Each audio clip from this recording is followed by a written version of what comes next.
வணக்கம் friends, welcome back to my channel. நான் advocate Devitha. இன்றைக்கி டாப்பிக்கில் ப்ராமிசரி நோட் அப்படின்னா கடன் உறுதி பத்திரம். இதை ப்ரோ நோட் அப்படின்னு சொல்லுவாங்க. இந்த ப்ரோ நோட்டு எதுக்காக வாங்குறாங்க, யாருக்காக எழுதி கொடுக்குறாங்க அப்படின்றத பற்றி பார்க்கலாம். இப்போ ஒருத்தர் இன்னொருத்தர்கிட்ட கடன் கொடுக்குறார் அப்படின்னா அந்த கடனுக்காக ஏதாவது ஒரு அடமான பத்திரம் வாங்கிட்டு தான் அந்த கடனை கொடுப்பாங்க. இப்போ அந்த கடனை திருப்பி கொடுக்கறதுக்கு அவங்க ஒரு அவகாசம் கொடுத்துட்ருப்பாங்க. இப்போ கடன் வாங்கினவர் கடன் கொடுத்தவருக்கு ஒரு பேப்பரில், ஒரு ஸ்டாம்ப் பேப்பரில் எவ்வளோ அமௌண்ட்டு, எவ்வளோ இன்ட்ரெஸ்ட்டு, எவ்வளோ நாளில் திருப்பி தராங்க அப்படின்னு சொல்லிட்டு எழுதி ஒரு ரெவன்யூ ஸ்டாம்ப்பு, அதாவது வருவாய் முத்திரை ஒட்டி அதில் கையெழுத்து போட்டு அந்த பத்திரத்தை கொடுத்துட்ருப்பாங்க. இப்போ இந்த பத்திரம் கடன் வாங்கினவர் பணத்தை திருப்பி தரல அப்படின்னா இந்த பத்திரத்தை வச்சு என்னென்ன செய்யலாம் அப்படின்னா, இப்போது ஜென்ரலாகவே ப்ரோ நோட் அப்படின்னா என்னன்னே நிறைய பேருக்கு தெரியாது. இப்போ சில வருஷம் கழித்து அந்த பணத்தை அவர் திருப்பி தரல, அப்போ இந்த ப்ரோ நோட்டை வச்சு கேஸ் போட முடியுமா அப்படின்னா ப்ரோ நோட்டை வச்சு கட்டாயம் கேஸ் போட முடியாது. அப்போ இந்த ப்ரோ நோட் அப்படின்னா என்ன? கடன் வாங்கினவர் கடன் கொடுத்தவருக்கு எழுதி கொடுத்துருக்க ஒரு பத்திரம் தாங்க இந்த ப்ரோ நோட்டு. இந்த பத்திரத்தை ரிஜிஸ்டர் பத்திரம் போல் பதிவு பண்ண முடியுமா அப்படின்னா இதை பதிவு செய்யப்பட முடியாது. இது ஒரு பதிவு செய்யப்படாத ஒரு பத்திரம் தாங்க இந்த ப்ரோ நோட்டு.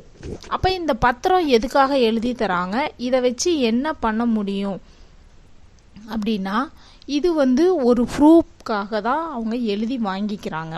இப்போ கடன் வாங்கினவர் அந்த பணத்தை திருப்பி தரல, இந்த பத்திரத்தை கோர்ட்டில் எடுத்துகிட்டு போய் கேஸ் போட முடியுமா அப்படின்னா கட்டாயம் கேஸ் போட முடியும். நீதிமன்றத்திற்கு சென்றால் இந்த ப்ராமிசரி நோட் கட்டாயம் செல்லும். இப்போது ப்ரோ நோட் எப்படி எழுதுறது அப்படின்னா, கடன் வாங்கினவர் அவருடைய பெயர் விலாசம் டீட்டெயில்ஸு, அதுக்கு 2 பேர் சாட்சி, அவங்களோட பெயர் விலாசம் டீட்டெயில்ஸு, இதெல்லாம் கட்டாயம் அதில் எழுதப்பட்டிருக்கணும். இப்போ கடன் வாங்கினவர் கடனை திருப்பி தரவே இல்லை, அவர் அந்த ஊர்லேயே இல்லை, ஊரை விட்டே போயிட்டார் அப்படின்ற பட்சத்தில் கடனுக்காக சாட்சி போட்டிருந்தாங்க இல்லையா, அந்த சாட்சியை தான் விசாரிப்பாங்க. அந்த கடனுக்கு அவங்க தான் ஒரு விட்னஸ். அதனால அவங்கக்கிட்ட போய் இவர் இல்லை அப்படின்ற பட்சத்தில் அந்த கடனை திருப்பி வாங்கிறதுக்காக அந்த சாட்சியை போய் விசாரிப்பாங்க. அதுக்காக தான் 2 சாட்சி கையெழுத்து போட்டிருக்காங்க.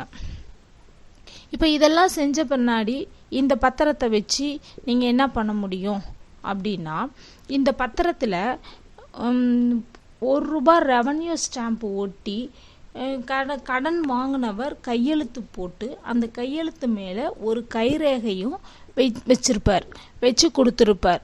இதுதான் கடன் உறுதி பத்திரம். இப்போது 10 வருஷம் கழித்து இந்த பத்திரத்தை வச்சு அவர் கடன் வாங்கினவர் திருப்பி கடனை தரல, பிரச்சனை பண்ணுறார் அப்படின்ற பட்சத்தில் 10 வருஷம் கழித்து இந்த ப்ராமிசரி நோட்டை எடுத்துகிட்டு போய் வழக்கு போட முடியுமா அப்படின்னு கேட்டால் கட்டாயம் போட முடியாது. அப்போ எவ்வளவு நாள் வரைக்கும் இந்த ப்ராமிசரி நோட் செல்லும் அப்படின்னா 3 வருடங்கள் மட்டுமே இந்த ப்ராமிசரி நோட் செல்லும். 3 வருடங்களுக்கு பின் அந்த ப்ராமிசரி நோட்டை வச்சு வழக்கு போட முடியுமா அப்படின்னா வழக்கு போட முடியாது.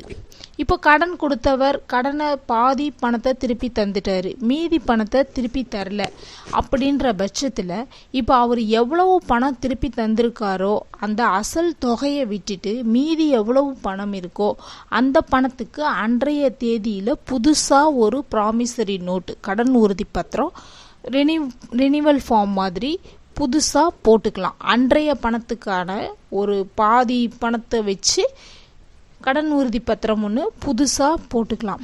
இப்போ பணத்தை திருப்பி தரவே இல்லை, பிரச்சனை பண்ணுறாரு அப்படின்ற ஒரு நிலைமை வந்தால் கோர்ட்டில் போட்டால் மட்டும், கேஸ் போட்டு வழக்கு தொடர்ந்தால் மட்டுமே தான் இந்த பணத்தை வாங்க முடியும் அப்படின்ற ஒரு சூழ்நிலை வந்ததுன்னா அதற்குண்டான ஒரு வழக்கறிஞரை பார்த்து டீட்டெயில்ஸ்லாம் சொல்லி நீங்கள் கோர்ட்டில் ஒரு மணி ஷூட் ஒன்று போட்டு இந்த பணத்தை திருப்பி வாங்கிறதுக்கு நீங்கள் முயற்சி செய்யலாம்.